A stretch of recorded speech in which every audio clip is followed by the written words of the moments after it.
sur la télévision Futur Média. Bonsoir à toutes et à tous. Bienvenue à cette principale édition. Les titres, c'est tout de suite. Le paiement de leur bourse, c'est ce que réclament les étudiants de l'université Cheikh Anta Diop de Dakar. Ils ont envahi la rue ce matin pour manifester leur colère. Ils disent attendre ces bourses depuis 8 mois maintenant. Vous les entendrez dans ce journal. Courroux des populations de Ndoukhou-Rappel en cause une usine de fabrication de farine de poisson qui pollue la zone selon les habitants qui crient leur ras-le-bol. À Mont-Roland, c'est l'implantation d'une carrière qui a soulevé l'ire des agriculteurs. Une situation qui a poussé le maire à saisir l'État pour le respect du code minier. Journée mondiale de l'environnement célébrée ce mardi. Un constat au Sénégal. Des études sont menées pour préserver l'environnement, mais ce sont les moyens qui font défaut. Par ailleurs, la ville de Dakar et le lycée John Fitzgerald Kennedy ont marqué l'événement. Les détails dans un instant. Changement d'horaire pendant le mois de Ramadan. Plusieurs entreprises de la place s'y mettent. Toutefois, certains patrons n'ont rien changé de leurs habitudes. Le jeûne est conciliable avec le travail selon eux. Vous les entendrez également au cours de cette édition. L'invité du 20h, il s'agit de Demba Diop, dit Diopsi, président de la Convergence patriotique pour la justice et l'équité. Il est interrogé par Antoine Diouf. Une interview à suivre à la fin de cette édition. Voilà pour les titres, le développement à présent.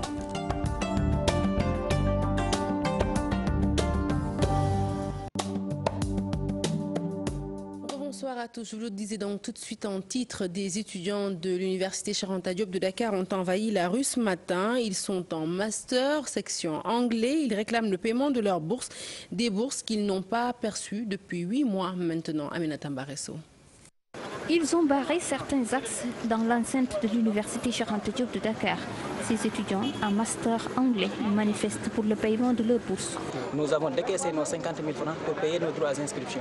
Ce qui est d'ailleurs encore plus normal, c'est qu'il y a de nos camarades de linguistique. Ils ont perçu, mais chaque fois qu'on est au niveau de l'administration, ils nous disent que notre délai d'inscription s'était retardé. Alors que ces gens-là qui ont perçu leur bourse, nos camarades-là, nous sommes inscrits dans la même période. Depuis le démarrage des cours, ils disent se débrouiller avec les moyens du bord. 8 mois sans bourse. Certaines dépenses deviennent insupportables. Et pour écrire un rapport, il faut faire des recherches. Il y a même des œuvres au programme que nous ne parvenons pas à acheter. Ah oui,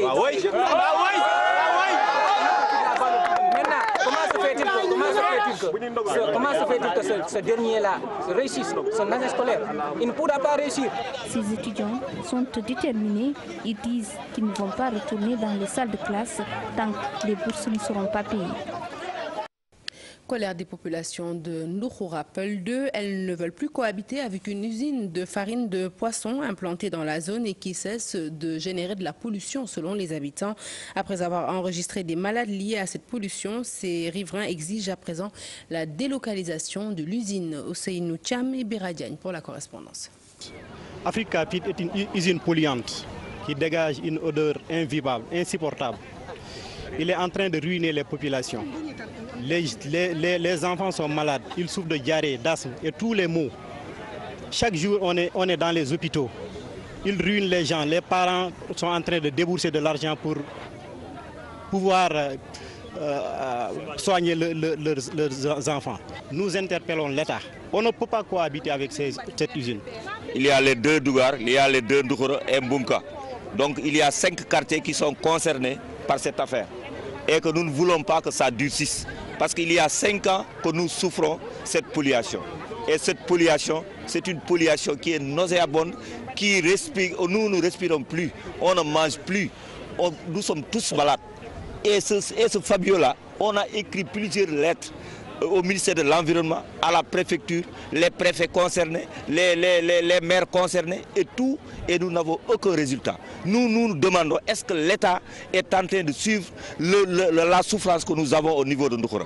Et puis même scénario à Mont-Roland où l'implantation d'une carrière soulève l'ire des agriculteurs. Selon eux, celle-ci va impacter l'agriculture et la santé des populations. Le maire de la localité, Yves Lamensi, s'interpelle l'État pour le respect du code minier. Cheikh Anta Diop, c'est la tire. L'implantation d'une carrière d'exploitation de béton à Mont-Roland sur un site de plus de 2 hectares dans les villages de Tchaï et Kemaï divise les populations. Elles ont lancé un cri de cœur lors de l'audience publique organisée par la mairie. Le maire de Mont-Roland donne son avis sur la problématique. C'est un promoteur privé donc, qui est allé au niveau des services de l'État pour demander donc, une autorisation d'exploitation Maintenant, pour avoir cette autorisation, il y a des conditions. Dans le processus, il y a cette audience publique. Les gens de Tchaï, globalement, ils ne sont pas d'accord avec le projet. Nous portons à la fois la parole des populations et la parole de l'État. Nous voulons simplement que l'État, que les engagements qui vont être pris ici, que ces engagements soient respectés.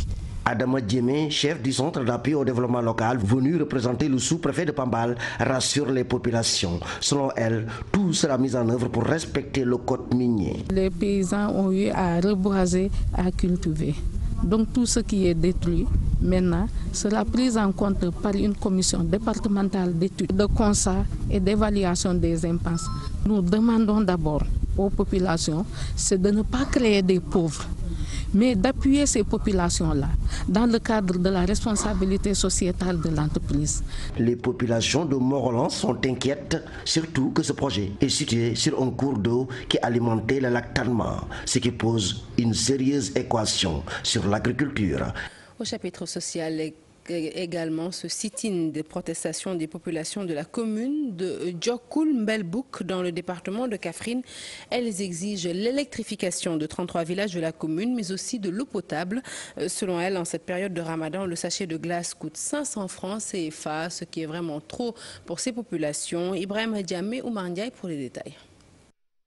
Les populations de Diokoul-Mbelbouk dans le département de Kaffrine en ont assez de l'obscurité dans laquelle elles vivent depuis toujours. Diokoul-Mbelbouk est l'une des rares chefs-lieux de commune à demeurer dans les ténèbres. Les 34 villages qui composent la commune sont toujours dans le noir, d'où cette vive protestation des populations. Nous réclamons par cette forte mobilisation l'électrification de notre commune.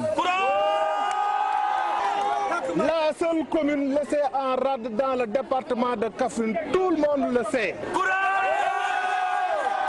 Dans cette commune, au cœur d'une commande, l'accès à l'eau est aussi un grand problème. L'unique forage est loin de répondre aux besoins des populations. Nous avons un seul forage qui dessert 9 villages. On n'a pas besoin de le dire. On sait qu'un groupe électrogène ne peut pas alimenter 9 villages en eau.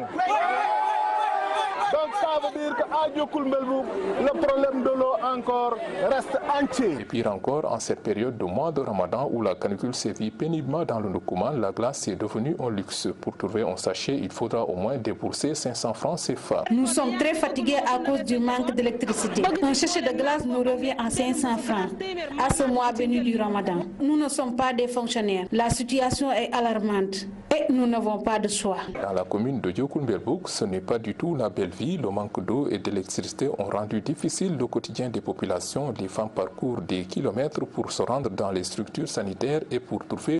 Au chevet des victimes de démolition à Tivaouane Peulh, Maître El Hadji Diouf a interpellé l'État du Sénégal. L'avocat souligne que l'État doit indemniser ces populations sinistrées, mais aussi et surtout arrêter définitivement les casses. Je vous propose d'écouter Maître El Hadji Diouf au micro de Biradiania.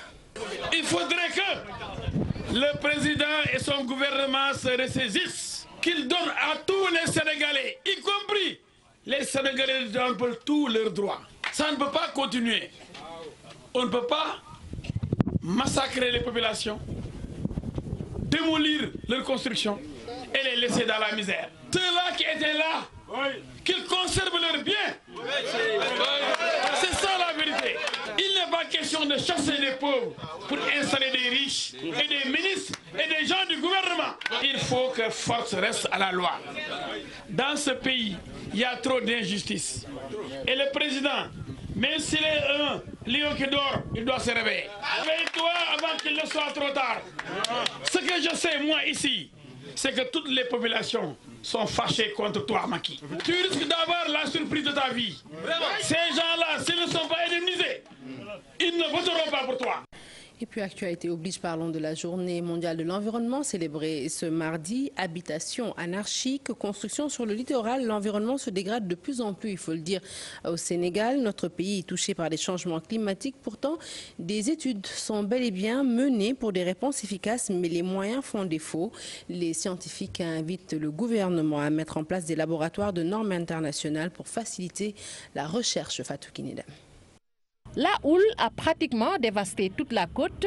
Le Sénégal fait partie des pays de l'Afrique de l'Ouest qui subissent le plus les effets des changements climatiques.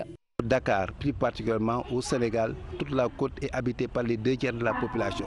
Mais la côte est devenue très vulnérable à cause de l'avancée de la mer, à cause de l'érosion côtière, à cause de la perte même de ce qu'on appelle le dérive littoral. C'est la raison pour laquelle nous avons une côte extrêmement fragile. Au niveau des espaces verts, notre non-forêt commence à se dégrader. Comme on l'avait dit, la verte Casamance se sahélise, donc Dakar n'en parlons plus. Pas mal d'études sur les changements climatiques sont en train d'être menées. Notamment la question de l'érosion côtière, la question du manque d'eau, la question des inondations, la question aussi de l'augmentation de la température, la question aussi de la qualité de l'air. Changement de comportement, complicité entre scientifiques et décideurs, entre autres mesures pour des réponses efficaces. Nous, en tant que techniciens de l'environnement, nous aurons souhaité que nos maires qui donnent les autorisations fassent beaucoup attention sur la bioclimatisation.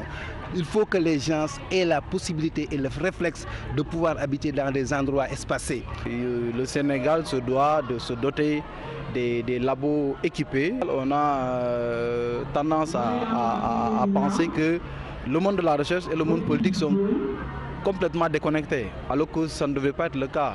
Le politique doit toujours se servir des résultats de recherche pour pouvoir étayer ses décisions. La Journée mondiale de l'environnement est célébrée cette année sous le thème « Rapprocher les gens de la nature », une alerte sur la dégradation de l'environnement.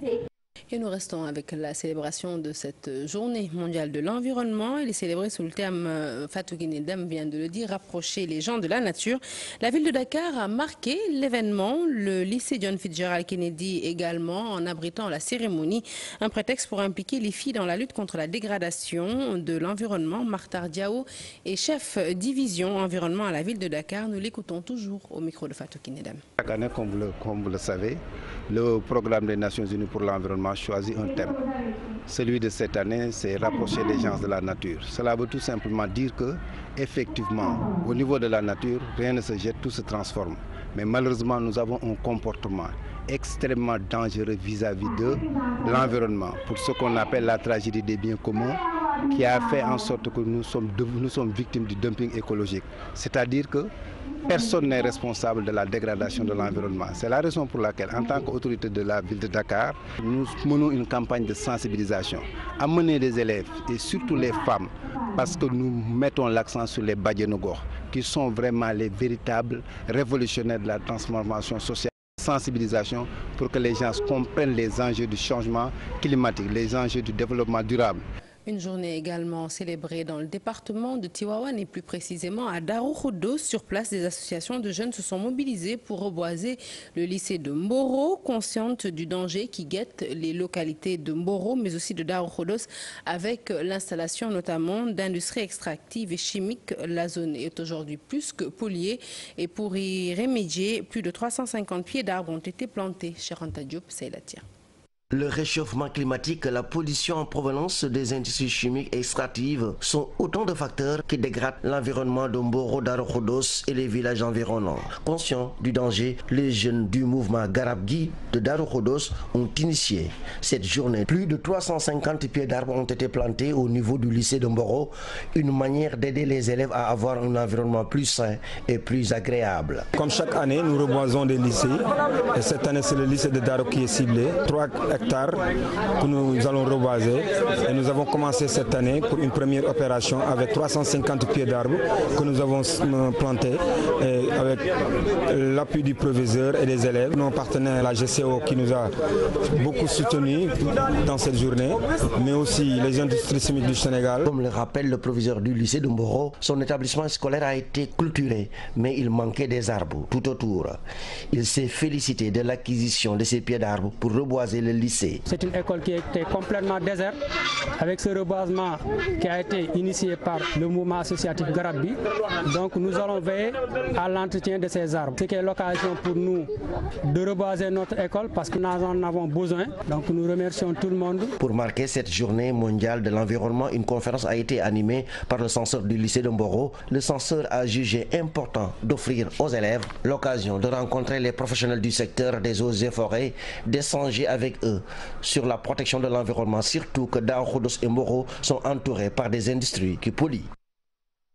en politique à présent. Dans la région de Saint-Louis, la tension est montée d'un cran à quelques jours de la publication des listes. La rencontre des responsables politiques de la coalition Benno Bokk Yakaar a été interrompue par des militants frustrés sur le choix de ces listes. Elle s'est finalement tenue à Saint-Louis, du côté de l'opposition. La présidente des femmes du parti d'Idrissa Seck a quitté le parti. Un reportage signé Ousseynou Diop et Abib Seck. Le vendredi 9 prochain, les listes des députés, partis, coalitions ou sociétés civiles seront publiées. À quelques jours de l'événement, les nerfs se chauffent. Dans le département de Dagana, la réunion des responsables de la coalition Benno Bokk Yakaar a été interrompue par les militants frustrés. C'est à Saint-Louis que la rencontre a finalement eu lieu. Plusieurs responsables politiques contestent le choix fait par les mentors de l'APR, mais pour le porte-parole du jour de la coalition, la décision est irrévocable. Nous lançons un appel au sens de l'organisation et de la méthode. Parce qu'une démocratie, si elle n'est pas encadrée, c'est simplement de l'anarchie. Et je pense que dans le cadre à la fois de l'école du parti et de la formation permanente, il serait bien que ces rappels-là soient régulièrement opérés pour que les uns et les autres puissent, au-delà de leur propre personne, en tout cas projeter nos territoires et projeter la nation. Pour les partisans du maire de Ronkh, la décision prise pourrait être celle de trop. Ils brandissent le vote sanction contre l'APR le 30 juillet prochain. Pour ne pas avoir des votes sanctions, parce que nous avons notre opposant farouche qui est là, c'est le PDS. Donc ça, l'APR ne mérite pas cela.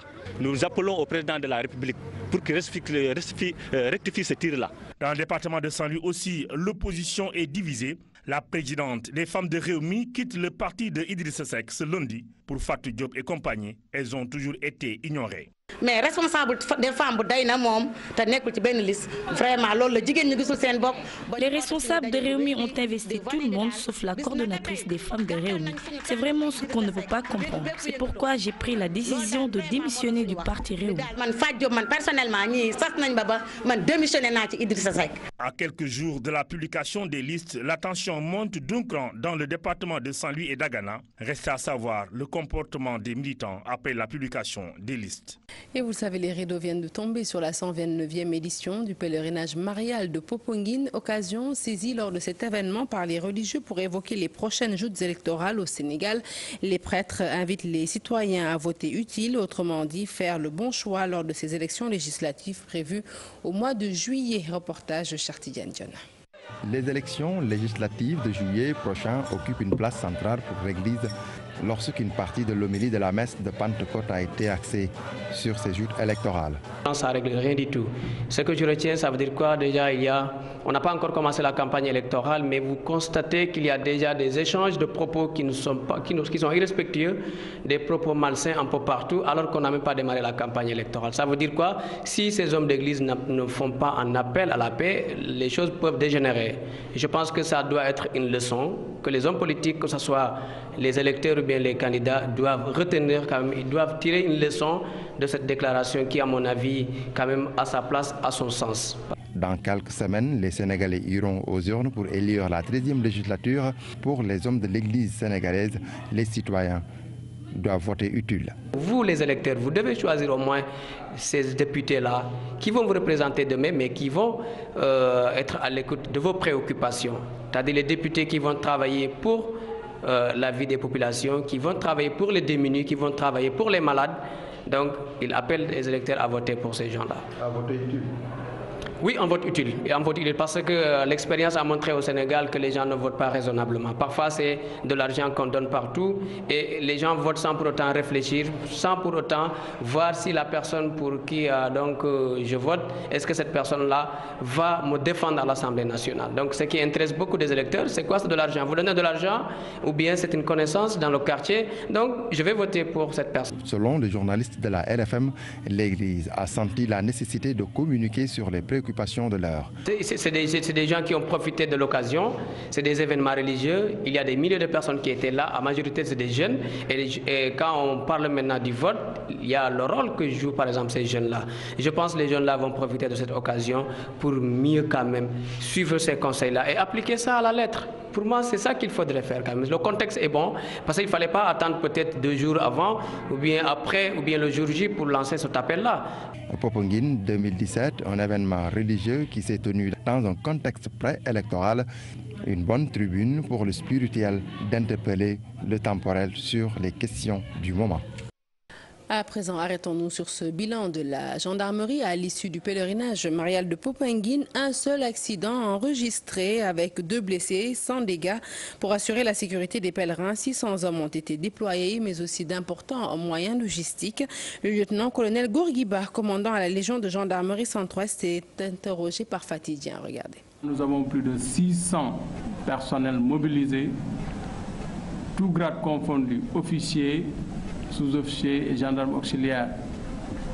Il y a des moyens aussi logistiques articulés autour d'un soutien pétrolier, de l'alimentation, d'un soutien santé.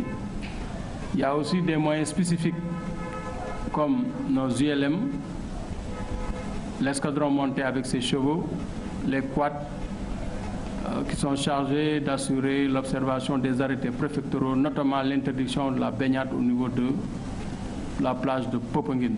Nous avons juste enregistré un seul accident corporel avec 2 blessés et un accident matériel sans dégâts majeurs. Nous renouvelons à chaque instant et par différents canaux de communication les indications, à savoir le respect des règles du code de la route, le respect aussi des arrêtés préfectoraux, notamment l'interdiction de la baignade au niveau de la plage, et la vente illicite d'alcool et l'occupation anarchique. Parlons de relations diplomatiques à présent. 6 mois après le gel des relations entre le Sénégal et Israël, retour à l'ambassade sioniste. Les commerçants trouvés sur place disent n'avoir pas senti d'impact durant cette période. Toutefois, ils souhaitent le retour des Israéliens si notre pays, le Sénégal, y voit son intérêt. Pour rappel, ce gel est survenu après l'adhésion du Sénégal à la construction d'un État palestinien libre. Pape Farahning était à l'ambassade hier matin. Reportage. Seul un drapeau qui flotte avec la croix David au 3e étage d'un immeuble indique l'ambassade d'Israël. Au rez-de-chaussée, les activités se déroulent normalement, comme pour dire que le gel des relations de 6 mois entre Israël et le Sénégal n'a pas eu d'impact sur le commerce. 6 mois, vraiment. À vrai dire, nous n'avons même pas senti le gel des relations entre le Sénégal et l'Israël. Tout marche comme d'habitude. Sincèrement, cela n'a pas d'impact sur les activités car l'ambassade d'Israël n'est même pas accessible. Marchands ambulants et autres commerçants qui s'activent autour de l'immeuble qui abrite l'ambassade souhaitent vivement le retour si le Sénégal y voit son compte. Le Sénégal doit simplement préserver ses intérêts. C'est mieux pour le pays. Si dans le retour d'Israël, le Sénégal y voit son intérêt, nous sommes preneurs. Au cas échéant, cela ne vaut pas la peine. Après un incident diplomatique, le dégel des relations est primordial pour certains Sénégalais. C'est une bonne nouvelle. Le retour de l'ambassade d'Israël au Sénégal. Après la pluie, c'est le beau temps. Cela fait 6 mois que les relations entre le Sénégal et l'Israël ne sont pas au beau fixe suite à l'adhésion de notre pays aux Nations Unies à la reconnaissance d'un État palestinien. Mais ce gel n'a pas eu d'impact aux alentours de l'ambassade. Allez, parlons d'agriculture à présent. Les producteurs du bassin de l'Anambé sont en pleine phase de récolte de leur riz de contre-saison. 4800 tonnes au total, c'est la quantité de riz que la Sodagri attend de cette moisson. Toutefois, ces producteurs soulignent que la pression aviaire demeure leur principal obstacle dans cette campagne de contre-saison. Ils demandent plus de soutien pour développer le secteur. Abdoulaye Diallo.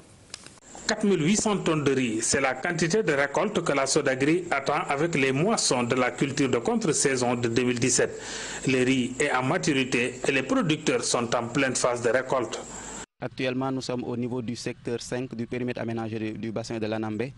Nous sommes en pleine phase de récolte de la campagne de contre-saison. La production s'est effectuée sur une superficie de 800 hectares et actuellement nous sommes en phase d'estimer les sondages de rendement et il est prévu d'obtenir des rendements de 5 tonnes 500 à l'hectare. Actuellement, nous sommes en pleine phase de récolte et l'essentiel des travaux sont réalisés et nous entendons vraiment une bonne production. Avec des oiseaux granivores qui envahissent les périmètres, la pression aviaire est une de leurs difficultés. La pression des oiseaux a été énorme. Mais grâce à l'intervention de la DPV, des unités mobiles, les couloirs et les dortoirs ont été identifiés et ils ont combattu les oiseaux. Actuellement, nous sommes dans une phase de récolte où nous pouvons dire, sans risque de nous tromper, que 90% des parcelles à maturité sont déjà récoltées. Et les tendances sont bonnes, surtout au niveau du secteur G, secteur 4 et secteur 5. Nombreux parmi les producteurs du bassin de l'Anabé ont fini de faire de la riziculture leur métier à cause des rendements qu'ils y tirent. Je lance à mes amis vraiment qu'ils viennent, qu'on travaille dans le bassin. Parce que ici, auparavant, même la nourriture, c'était un problème. Mais actuellement, les gens se nourrissent très bien et se construisent même des maisons. Des jeunes de 15 ans, de 18 ans qui s'achètent des motos. On produit, on vend aussi. Je ne connais pas le prix du riz qui se vend dans les boutiques.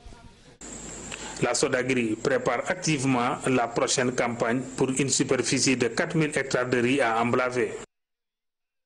Parlons de la visite du coordonnateur national du PRODAC à Sédhiou. Mamina Dafé déclare s'être acquitté d'une dette de 29 millions. Il l'a donc payé aux travailleurs, ceci dans le but de ramener la paix au niveau du DAC de CFA plutôt.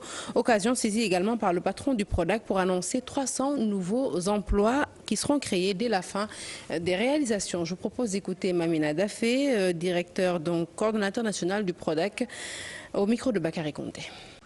Aujourd'hui, notre satisfaction est certaine. Au-delà de la visite de chantier, nous avons mis à profit cette mission pour entrer en contact avec beaucoup de prestataires qui nous ont accompagnés lors des campagnes précédentes et pour qui il restait quand même un problème de paiement, n'est-ce pas, d'honoraires. Alhamdoulilah, aujourd'hui, nous avons pu payer les dettes que nous avons à l'endroit des tractoristes. C'est le lieu de le dire aussi. C'est pour amener un apaisement, n'est-ce pas, dans cette zone-là, importante pour le président de la République. Alors, nous avons reçu instruction de notre ministre de venir régler ces différends. Et nous l'avons bien mené. Dans quelques temps, vous verrez peut-être au bout de 15 jours, 20 jours, tout sera fonctionnel. Mais à côté, il y aura aussi un pivot qui va arroser 50 hectares, ce qu'on appelle la zone économique. Et cette zone économique est susceptible d'employer 300 personnes en emploi direct, au minimum. En ce mois béni de Ramadan, les horaires du travail dans plusieurs entreprises ont changé. Objectif, faciliter le jeûne aux travailleurs, une démarche qui toutefois n'est pas au goût de certains. C'est le cas de M. Cissé, un directeur d'établissement rencontré par nos reporters. Dans sa structure, dit-il, rien n'a changé et pour cause, selon lui, on peut bien jeûner et travailler correctement. Reportage Fatima Taba. De nouveaux horaires de travail dans plusieurs entreprises en ce mois béni de Ramadan. 1 heure de moins pour faciliter le jeûne aux travailleurs. Si on commence à 8 h et on termine à 16 h, je pense que c'est plutôt bénéfique pour nous. Déjà, on rentre tôt chez nous pour préparer le ndogu et tout. Mais en dehors de ça, on gagne beaucoup en temps.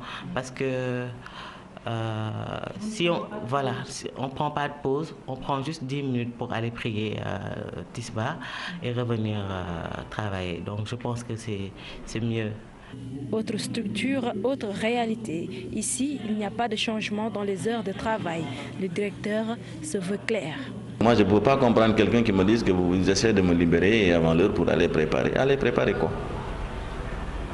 Mais il faut quand même faire son travail et après s'occuper d'autres choses. Si on commence à 8 h et qu'on termine à 16 h et qu'on ne prend pas de pause, pour moi, on n'a même pas diminué. On a juste rétréci le temps, mais on n'a pas en fait changé grand-chose. Moi, je ne comprends pas pourquoi, du fait de ce mois béni de Ramadan, que les gens ont à écourter une journée, quelle que ça soit. Cela veut dire qu'en tant qu'administrateur, je suis appelé à rédiger des documents et à en délivrer. Donc, écourter ma journée voudrait dire que quand même mettre au carreau, c'est ce qui devrait quand même solliciter mes services. Donc là, moi, je suis contre ce genre de principe. Nous jeûnons comme tout bon musulman. Et le bon Dieu nous dit, jeûner c'est bon, mais aussi travailler c'est s'acquitter d'une de des 5 piliers de l'islam. Concilier le jeûne avec le travail, une chose pas facile pour certains. Et force est de reconnaître que rien n'oblige l'employeur à réaménager les horaires de travail. Mais le ramadan reste tout de même un mois de solidarité.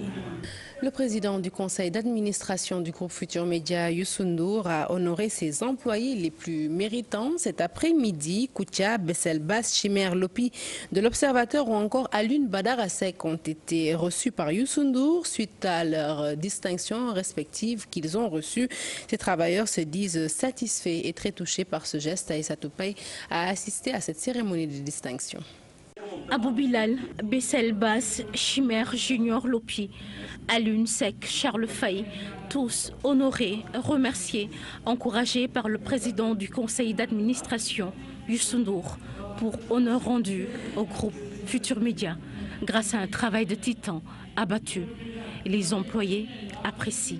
Je suis vraiment satisfait. Aujourd'hui, mon patron, le président directeur général du groupe Futur Média, m'a félicité avec mes collègues animateurs et collègues journalistes qui sont de l'Observateur. J'étais tellement heureux de voir d'autres collègues recevoir un tel prix et cela nous encourage et nous motive pour mieux travailler, encore travailler. Je pense qu'il est temps aujourd'hui, tous les travailleurs du groupe Futur Média, de montrer que rendre la monnaie à notre patron. Rendre la monnaie à notre patron, c'est parce qu'il faut prouver que tu es un artiste. Aujourd'hui, c'est un grand dogu chez moi. J'invite tous les gens qui ont vu ça, bon, si l'élément est passé après le Ndogo, restez chez vous. Les travailleurs du quotidien L'Observateur comptent s'investir davantage dans le travail, une reconnaissance qui les touche au plus haut point. Donc c'est un sentiment de fierté et d'honneur pour nous. Donc les sentiments d'encouragement aussi, il a tenu à nous encourager à persévérer de l'avant. Donc on va suivre ce chemin comme il nous l'a indiqué et espérer aller de l'avant. Cela prouve encore une fois l'humilité qu'a l'homme, parce qu'il a dit tout à l'heure, ils auraient pu nous confier au directeur général Birandour, mais il ne l'a pas fait. Il a préféré de venir en personne nous recevoir. Donc c'est une marque de confiance vraiment et de considération qui me va droit au cœur. Et je considère que tous les lauréats des différents prix ont été aussi émus. Ils ont été reconnus par leur père, honorés par leur employeur. À tout seigneur, tout honneur. Et juste avant de boucler cette édition, parlons du match Sénégal-Ouganda qui s'est soldé hier par un score nul et vierge. À l'issue de la rencontre, certains spectateurs ou encore experts, spécialistes du football en tout cas, sont revenus sur cette confrontation au micro de Pape Faraninga. En face, il y avait une équipe qui ne voulait pas jouer. Quand tu as en face une équipe qui ne veut pas jouer, des gens qui défendent, c'est obligé que ça soit difficile. Mais après, le plus important, c'est qu'on a pu créer des occasions et c'est ça qui n'était pas facile. Donc il nous manquait juste la réussite. Après, on va continuer, je pense que dans la semaine, d'être plus réaliste devant. Parce qu'un match de football, on joue pour gagner. Et pour gagner, il faut marquer des buts. Ce soir, on a manqué de la réussite. Donc je pense que samedi prochain, on fera tout pour la réussite soit avec nous. C'était dur de les déjouer. On a essayé tout pour les déjouer, mais on n'a pas pu le faire. Et pour le match de samedi? Oui, on va faire tout pour gagner ce match. Comme pour arriver, il faut qu'on gagne ce match contre Guinée. Il ne faut pas chercher des excuses. Ça arrive des fois, tu sais, mais je pense qu'il y a eu des très bonnes choses. Il faut continuer le travail. Et on a un match samedi, c'est un match important et je pense qu'il va falloir se préparer pour gagner ce match. On n'a pas perdu, on n'a pas pris de but. Maintenant, il manque juste le but qu'on doit marquer. C'est dommage, on a eu des occasions, on manque juste le but, mais sinon, sur l'ensemble, le Sénégal a fait un bon match ce soir. Ouais, je pense aussi que ce sera aussi difficile vu que voilà, la plupart des équipes viennent chez nous pour attendre et jouer en contre-attaque. Donc ce sera à nous de faire du jeu et de marquer des buts. Voilà, c'est la fin de cette édition. Merci de l'avoir suivi. Prochain rendez-vous de l'information, le tout en images à 0h. L'info qui se poursuit sur votre site www.igfm.sn. Tout de suite, l'invité de 20h. Je rappelle qu'Antoine Diouf reçoit ce soir Demba Diop, président de Convergence patriotique pour la justice et l'équité, dit Diopsi. Bonsoir Antoine.